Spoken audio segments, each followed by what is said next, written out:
जय हिंद student, welcome back to physics research centre 2.0। और आज के इस वीडियो में हम लोग कार्य तथा ऊर्जा वाले चैप्टर को पढ़ने वाले हैं और इसमें हम लोग समझेंगे कि कार्य होता क्या है। जैसे अगर कहते हैं सोने के जैसे दिखने वाली हर वस्तु सोना नहीं होती, उस तरीके से किया जाने वाला हर कार्य कार्य नहीं होता है।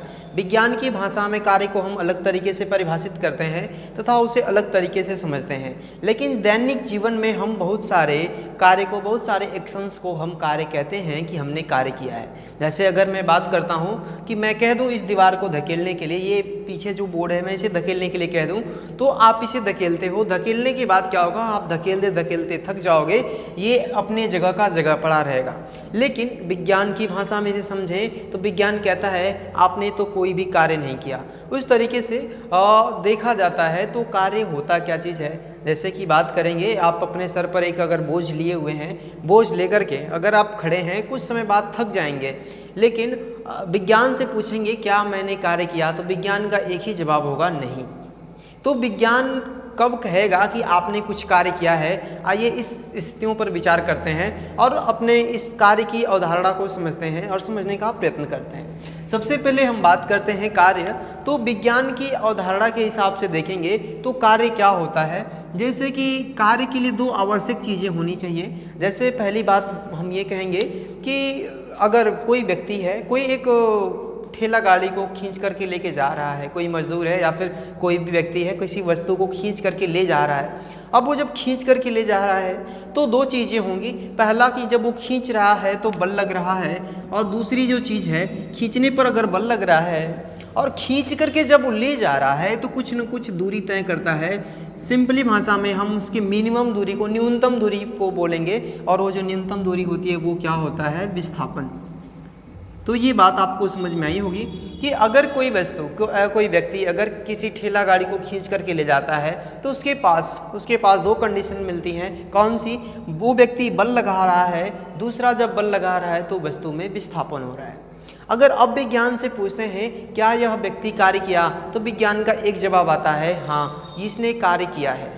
ठीक, तो अब हमारी जो अवधारणा, जो हमारी सोच होनी चाहिए वो किस ओर जानी चाहिए कि अगर हम किसी वस्तु पर बल लगाते हैं और बल लगाने से उसमें विस्थापन उत्पन्न होता है तो हम उसे क्या कहेंगे, कार्य कहेंगे। नॉर्मली बात करेंगे तो क्लास 11th में जो फिजिक्स में कार्य और ऊर्जा है वहाँ पर इसके कुछ अलग अलग कंडीशंस को लेकर के पढ़ा जाता है, और यहाँ पर हम लोग केवल इसकी बेसिक अवधारणा को समझने का प्रयत्न करेंगे।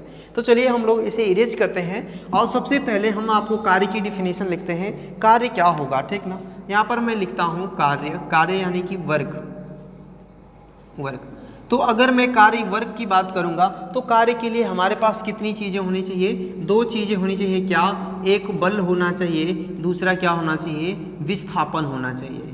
एक बल होना चाहिए, दूसरा विस्थापन। अगर बल और विस्थापन है तो कार्य माना जाएगा, और यदि बल और विस्थापन नहीं है तो कार्य नहीं माना जाएगा। तो अगर हम ये कहेंगे कि ये तो परिभाषा हो गई कि किसी वस्तु पर यदि बल लगाने से उसमें विस्थापन उत्पन्न होता है तो कार्य कहा जाता है। लेकिन अगर बात करेंगे हम कार्य का फार्मूला क्या होता है, तो कार्य बराबर में जो होगा आपका बल गुणा में विस्थापन। बल गुणा में विस्थापन की बात करेंगे, डिस्प्लेसमेंट। अब देखिए यहाँ पर जो आपका कार्य होगा उसे नॉर्मली हम लोग W से दिखाएंगे, और जो बल होगा F और विस्थापन को S से। तो ये आपका बन जाता है फार्मूला। तो बल गुणे विस्थापन को हम क्या कहते हैं, कार्य कहते हैं। और यहाँ पर बल के लिए, कार्य करने के लिए दो आवश्यक शर्तें विज्ञान के अनुसार, तो एक बल चाहिए, दूसरा क्या चाहिए, विस्थापन चाहिए। नॉर्मली ये बात समझ में आई होगी। जैसे अगर मैं बात करूँगा, कोई एक व्यक्ति है या फिर कोई लड़का है, ठीक ना। अगर कोई लड़का है, यहाँ पर आप देखेंगे थोड़ा सा ध्यान से कि एक मैं मेज बनाता हूँ छोटा सा, ठीक ना। छोटा सा मेज बना लेते हैं ऐसे कुछ करके, ये इसके टेबल हो गए इधर से, ठीक ना। और एक लड़के को हम यहाँ पर खड़ा कर देते हैं, ठीक ना। एक लड़के को यहाँ पर खड़ा कर देते हैं, और ये लड़का क्या करता है, इस पर एक गाड़ी रखी हुई है, ठीक ना। एक गाड़ी रखी हुई है, और इस गाड़ी को वो क्या कर रहा है, लड़का किसी चीज़ से बांध करके खींच रहा है, ठीक ना। इधर मान लेते हैं, ये कैसे भी करके इसको खींच रहा है। जब यह इसको खींच रहा है तो अब देखिए खींच किस दिशा में रहा है, इस दिशा में खींच रहा है। दूसरा कि जो अब ये गाड़ी है, अब जब खींचेगा तो यहाँ से यहाँ तक आगे जाएगी, तो कुछ न कुछ इसमें क्या उत्पन्न होगा, विस्थापन उत्पन्न होगा। ये बात समझ आ रही है। जैसे मेज पर अगर कोई गाड़ी रखी है, ठीक ना, और उस लड़का उस गाड़ी को खींच रहा है, उसे खींच रहा है, ठीक ना, जब वह उसको खींचेगा तो क्या होगा कि बल भी उसी दिशा में लग रहा है, विस्थापन भी उसी दिशा में लग रहा है, ठीक ना। अर्थात हम ये कहेंगे बल और विस्थापन दोनों की दिशा समान है, ठीक ना। बल तथा विस्थापन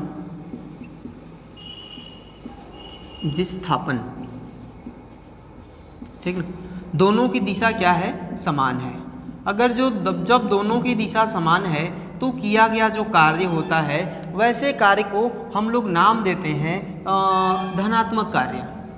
क्या बोलते हैं इसे हम लोग, धनात्मक कार्य, पॉजिटिव वर्क।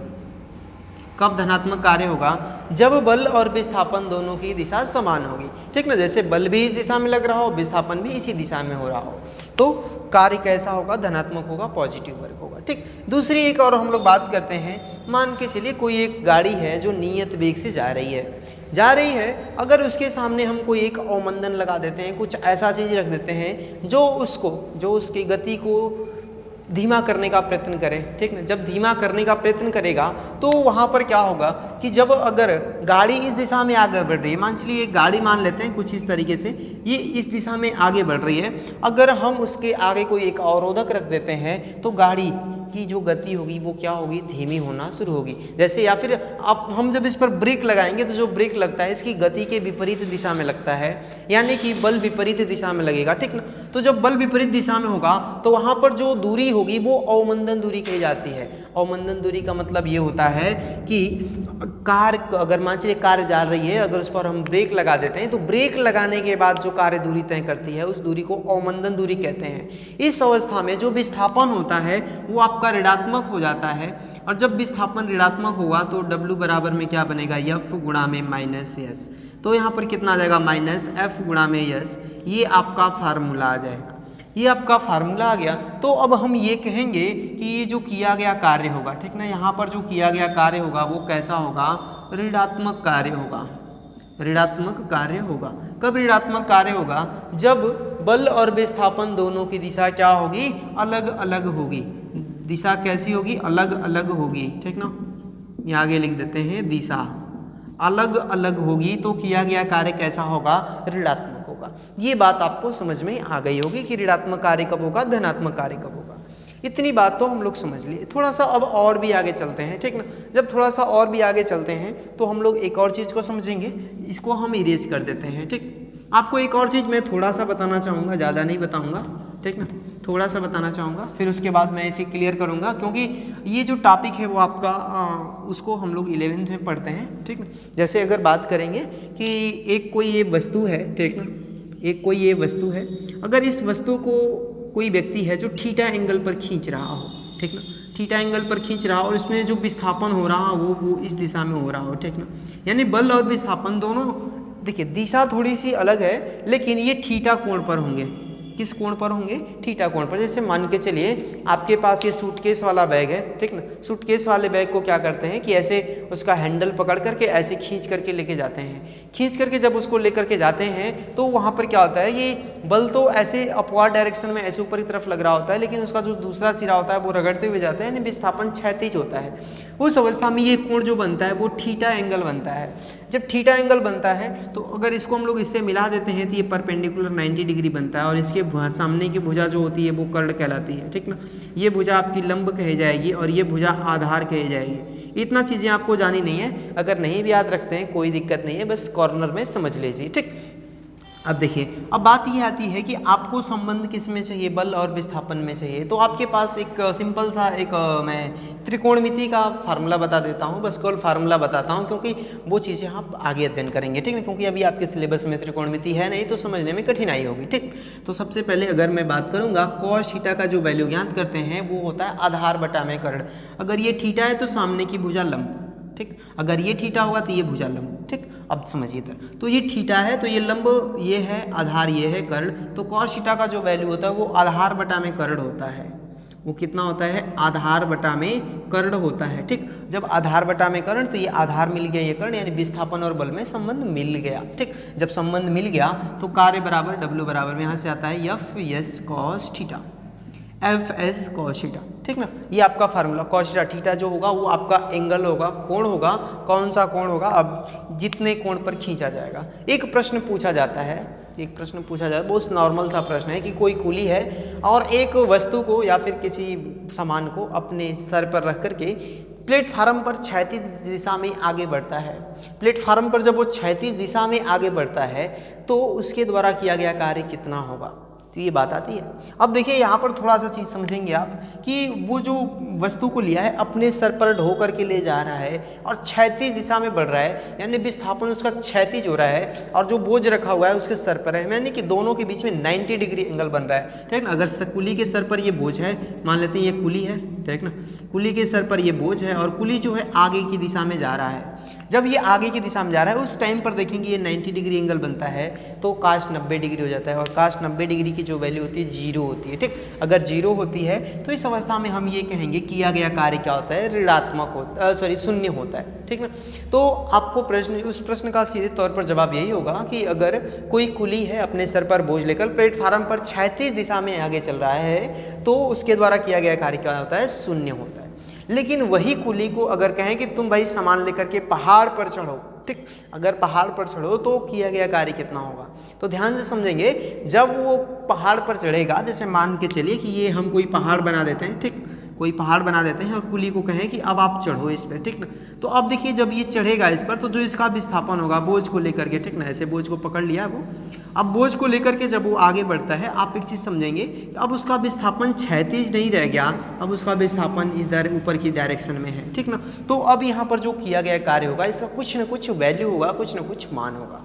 तो याद रखेंगे, अगर कुली है या फिर कोई भी व्यक्ति है सर पर बोझ लेकर क्षैतिज दिशा में आगे बढ़ रहा है, क्षैतिज दिशा में, तो उसके द्वारा किया गया कार्य 0 होगा। लेकिन अगर उसको पहाड़ पर चढ़ रहा हो या फिर ऊंचाई वाली किसी ऐसी जगह पर चढ़ रहा हो जहां पर क्षैतिज दिशा न हो तो वो क्या कहा जाएगा कि वहां पर कार्य का कुछ न कुछ मान होगा। और उस मान को कैसे कैलकुलेट करेंगे ये आप सब चीज़ें आपको फार्मूले से प्राप्त हो जाएंगी। तो आई होप कि आपको ये चीज़ें समझ में आई होंगी। अब हम लोग बात करते हैं कार्य के मात्रक की, कि कार्य का मात्रक क्या होता है।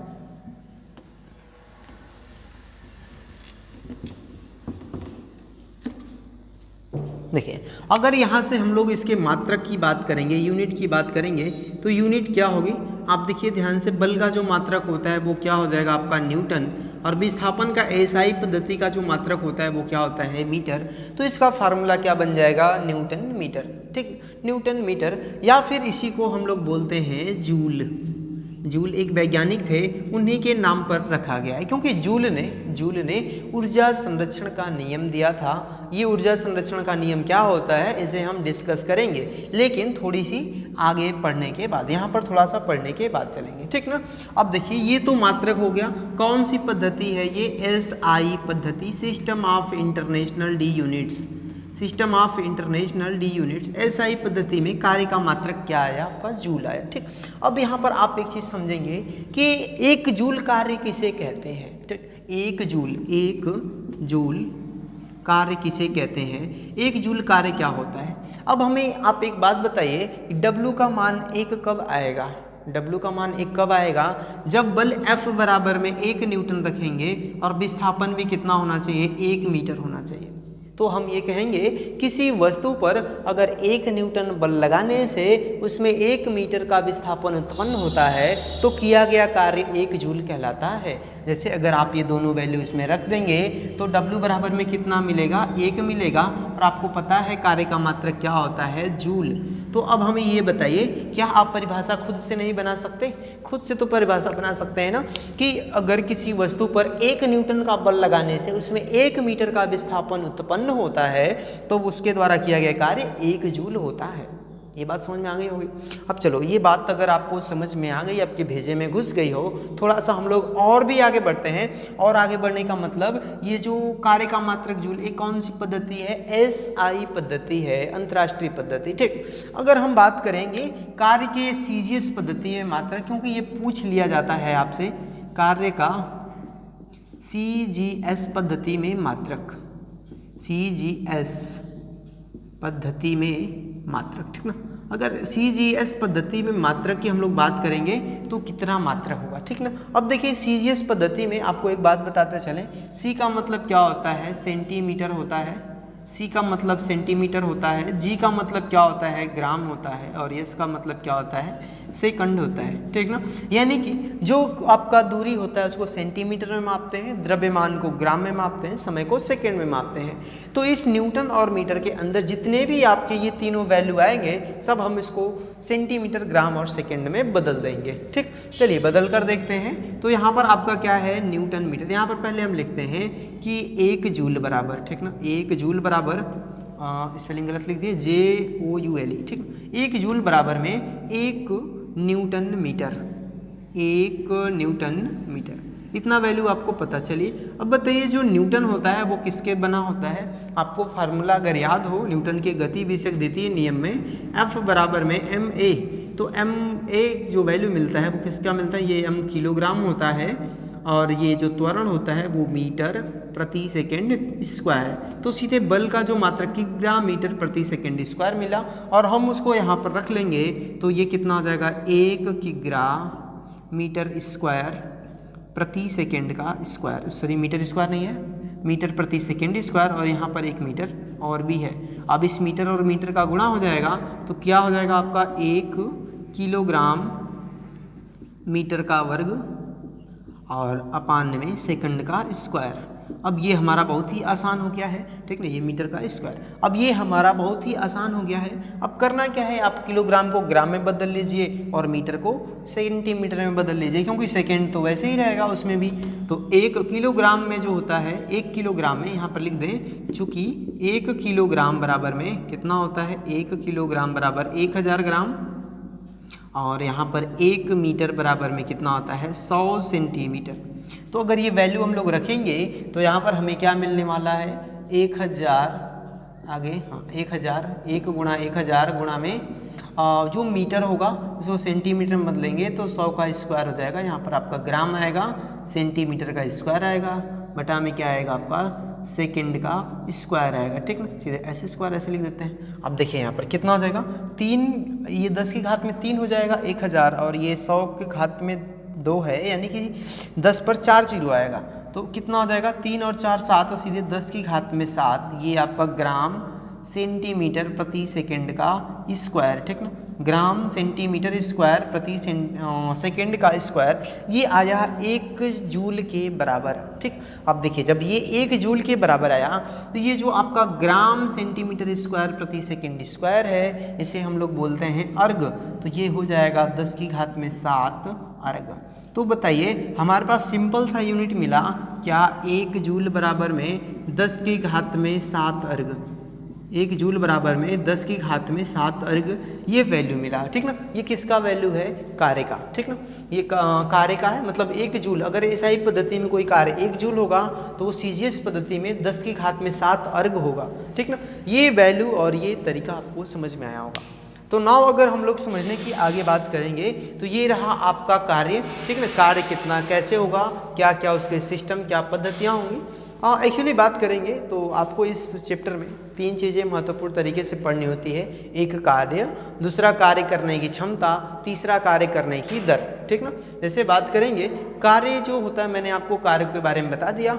नाउ अब हम लोग समझेंगे कार्य करने की क्षमता, कार्य करने की क्षमता, इसके बाद हम लोग समझेंगे कार्य करने की समय दर, ठीक ना। तो चलिए हम लोग थोड़ा सा समझ लेते हैं, इसको मिटा दें।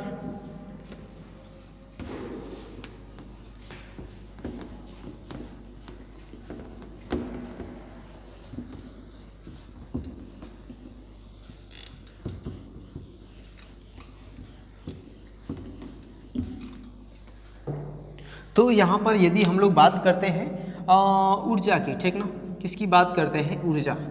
ऊर्जा क्या होता है, जैसे इंग्लिश में हम लोग क्या नाम देते हैं, एनर्जी।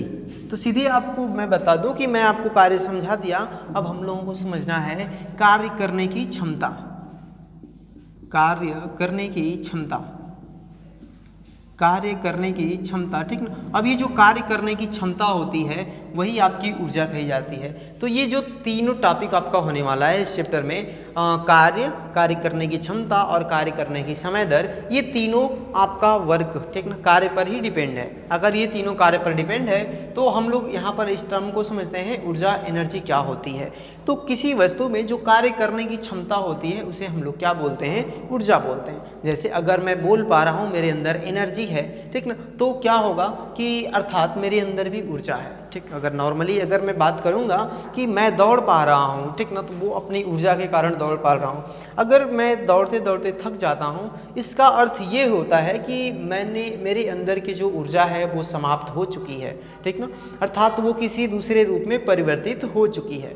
अगर मैं बोलते बोलते थक जाता हूँ या फिर बोलते बोलते मेरा गला बैठ जाता है, तो हम लोग ये कहेंगे कि हमारे जो अंदर की एनर्जी थी वो किसी दूसरे रूप में बदल गई है। जैसे मैं बोल रहा हूँ तो मेरी ऊर्जा ये ध्वनि ऊर्जा में बदल जा रही है। आपके सामने ये माइक्रोफोन लगा हुआ है, इस माइक्रोफोन का काम क्या है, मेरी आवाज़ को खींच करके या विद्युत ऊर्जा में बदल रहा है। ध्यान समझेंगे, मतलब मैं बोल रहा हूँ तो ध्वनि ऊर्जा उत्पन्न हो रही है, और इस माइक्रोफोन का काम क्या है कि मेरी ध्वनि ऊर्जा को खींच करके किस में बदल रहा है, विद्युत ऊर्जा में बदल रहा है। इस तरीके से अगर मैं बात करूँगा स्पीकर की, स्पीकर क्या करता है, स्पीकर का काम ये होता है कि जो आपका उपकरण होता है उसमें जो विद्युत ऊर्जा संचित होती है उसे वो ध्वनि ऊर्जा में कन्वर्ट कर देता है, बदल देता है।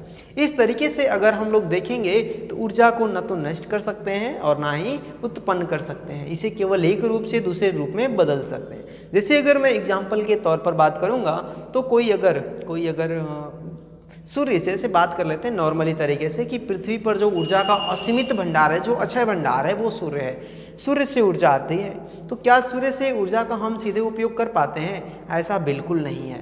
सूर्य की ऊर्जा का सबसे पहले उपयोग पेड़ पौधे करते हैं, पेड़ पौधे सूर्य की ऊर्जा का ले लेते हैं। अगर मैं आपको बायोलॉजी का सेक्शन कभी पढ़ाऊँगा तो मैं वहाँ पर बताऊँगा कि सूर्य की ऊर्जा का केवल 10% पौधे ले पाते हैं, ठीक, आप समझिएगा। तो उस पौधे में जो सूर्य से ऊर्जा आई वो पौधे में हो गई, और पौधे की ऊर्जा को अगर कोई जानवर खा लेता है तो उसमें से चली आती है। लेकिन कभी आप ऐसा नहीं सोचिएगा कि अगर हम किसी पौधे को खा रहे हैं या फिर किसी जंतु को खा रहे हैं तो हम उसकी पूरी एनर्जी को अपने अंदर ले पाते हैं। ऐसा आपका केवल भ्रम है, ऐसा कुछ भी नहीं होता है। हम केवल उसकी ऊर्जा का कुछ भाग ही अपने शरीर के अंदर ले पाते हैं, ठीक। बाकी जो ऊर्जा होती है वो वायुमंडल में मुक्त हो जाती है। ये बात समझ में आ गई होगी। तो इस तरीके से अगर हम देखा जाए तो ऊर्जा क्या हुई, क्योंकि सूर्य से आई पौधे में, पौधे से फिर आई हमारे अंदर। पता चले जब हम मर जाएंगे तो हमारा शरीर अगर डिकम्पोज हो गया, ठीक ना, डिकम्पोज होता है तो एनर्जी जो होती है वायुमंडल में मुक्त हो जाती है। या फिर जरूरी नहीं है कि मैं इंसान की ही बात कर रहा हूँ, वहाँ पर आपका कोई भी प्राणी जीव हो सकता है, ठीक। तो अगर यहाँ पर हम लोग बात करेंगे तो मेरे अंदर की जो एनर्जी होगी अगर वो डिकम्पोज होता है तो छोटे छोटे जो कीटाणु होंगे, जो माइक्रो ऑर्गेनिज्म होंगे, वो उसको अपघटित कर देंगे। अपघटित करके हमारे भोजन के जो जटिल अणु थे उनको सरल अणुओं में तोड़ देंगे। सरल अणुओं में जब वो टूट जाएंगे तो ऊर्जा क्या होगी, मुक्त होगी, और ऊर्जा मुक्त होने के फलस्वरूप फिर से ऊर्जा वायुमंडल में चली जाती है। इस तरीके से वायुमंडल में या फिर हमारे वातावरण में ऊर्जा का चक्रण होता रहता है। मतलब ऊर्जा हमेशा अपना रूप बदलती है, ठीक ना। तो एक वस्तु से, जैसे अगर मान के चलिए कि अगर एक हम कील ले लें और एक हथौड़ा ले लें, हैमर ले लें, और इस पर एक जोरदार प्रहार करें उस कील पर, कील क्या हो जाती है, उसके अंदर धंस जाती है। इसका क्या मतलब होता है, कील जब अंदर धंस जाती है अर्थात हथौड़े से आपने जो एनर्जी दी वो कील के सहारे उसके अंदर चली गई, अर्थात कील में एनर्जी चली गई, ठीक है। तो इस तरीके से ऊर्जा के बहुत सारे कॉन्सेप्ट होंगे और कई प्रकार की ऊर्जा को हम समझाने का प्रयत्न करेंगे। तो आई होप कि आपको मैंने जो भी चीज़ें बताया हो वो सारी चीज़ें आपको समझ में आ गई होगी। नाउ अब हम लोग नेक्स्ट वीडियो में मिलेंगे, तब तक के लिए जय हिंद।